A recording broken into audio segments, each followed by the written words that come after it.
हमने पिछले लेक्चर्स में जैसे देखा कि जीन क्लोनिंग क्या होती है, उसके बाद हमने देखा कि पीसीआर क्या होता है।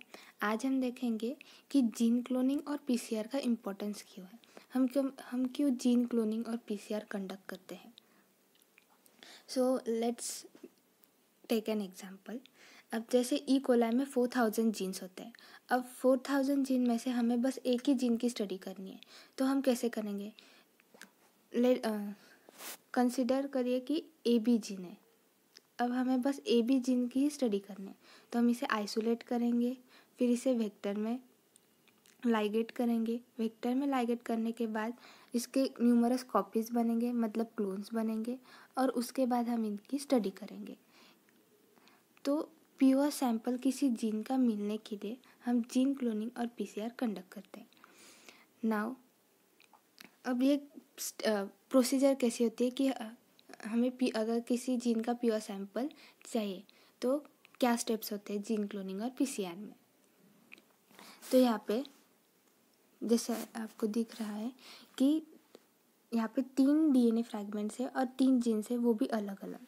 अब हमें इसे नाम देते हैं ए, बी और सी। अब ये ए, बी, सी डीएनए फ्रैगमेंट्स हमने 3 डिफरेंट वेक्टर्स में लाइगेट कर दिए। अब 3 डिफरेंट वेक्टर्स में लाइगेट करने के बाद रिकॉम्बिनेंट डीएनए मॉलिक्यूल कंस्ट्रक्ट होते हैं, और उसके बाद हम इस रिकॉम्बिनेंट डीएनए मॉलिक्यूल्स को हम बैक्टीरिया में इंट्रोड्यूस करते हैं। 3 डिफरेंट बैक्टीरिया में इंट्रोड्यूस करते हैं। और जब ये रिकॉम्बिनेंट डीएनए मॉलिक्यूल्स हम बैक्टीरिया में इंट्रोड्यूस करने के बाद बैक्टीरिया डिवाइड होंगे, उसके साथ वो रिकॉम्बिनेंट डीएनए भी कॉपीज़ बनाएंगे, और जैसे जैसे कॉपीज़ बनाएंगे मतलब क्लोन्स बनाएंगे, उनकी कॉलोनी फॉर्म होगी।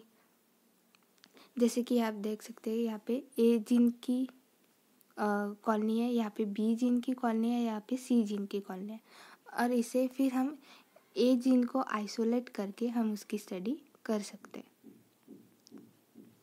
लेकिन कैसे पता चलेगा कि हमारा ए जीन इसी बैक्टीरिया में है और इसी वेक्टर में है। उसके लिए कुछ स्क्रीनिंग टेस्ट होती है जो हम अगले लेक्चर्स में देखेंगे।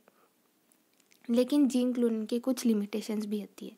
जीन क्लोनिंग बहुत टाइम लगाता है, there is a time taken process, क्योंकि हम with the help of cells कर रहे हैं, इसीलिए हम पीसीआर का यूज़ करते हैं इंस्टेड ऑफ जीन क्लोनिंग।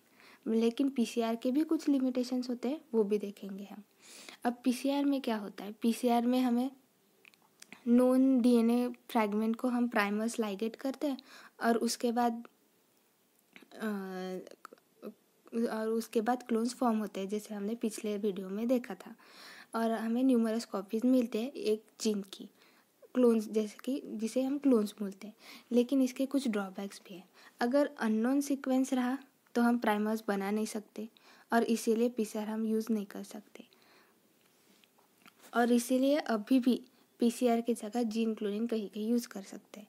लेकिन अगर हमें सीक्वेंस नोन होगा डीएनए का और जीन का, तो हम पीसीआर यूज़ कर सकते हैं। लेकिन कुछ एप्लीकेशंस भी है पीसीआर के, जैसे ये टाइम टेकिंग नहीं है, with in a few minutes हो जाता है, और ये यूज़फुल है कि अगर हमें सीक्वेंस पता है तो हम वो जीन और डीएनए आइसोलेट कर सकते हैं, या फिर हमें किसी डिसीज़ को डिटेक्ट करना है तो वो भी हम पीसीआर के थ्रू कर सकते हैं। I hope you have understand the importance of PCR and gene cloning, why we conduct these processes. So, thank you.